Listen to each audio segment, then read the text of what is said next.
topic that I know you find sort of laborious at this point. That's a good word. Which is Bitcoin. Yeah. This ETF was approved just about a week ago now, and I think a lot of people are trying to understand what it ultimately means. Yeah. JP Morgan, I imagine if you were a client of JP Morgan, you could call your broker and say, get me some of this ETF.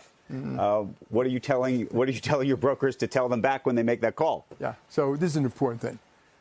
This is the last time I've ever talked about this in CNBC, okay? So help me God. Blockchain is real. It's a technology. We use it. It's going to move money. It's going to move data. It's efficient. We've been talking about that for 12 years, too, and it's very small, okay? So I think we've wasted too many words in that. Cryptocurrencies, there are two types.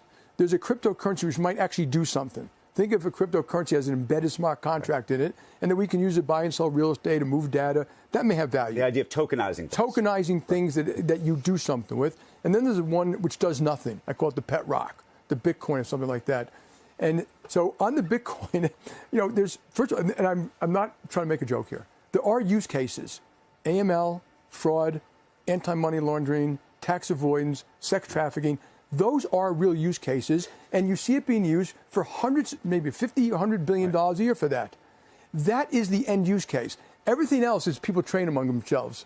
So speculate. Yeah. Now, okay. Now, my last statement, the last time I ever talk about Bitcoin, is I defend your right to do Bitcoin. I think, it's okay. I don't want to tell you what to do. So my personal advice is you don't get involved. But I don't want to tell any one of you what to do. It's a free country. What do you make of BlackRock? What do you make of the other firms, the BlackRocks of the world that obviously, and Larry Fink changed his view of this, obviously. Yeah.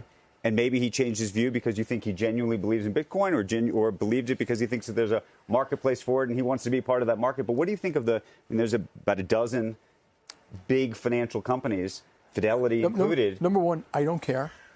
So just please stop talking about this shit. And I don't know what he would say about blockchain versus currencies that do something versus Bitcoin that does nothing. And maybe that's not different than me. But, this is what makes a market. People have opinions. This is the last time I'm ever going to state my opinion. Gold really didn't do anything either.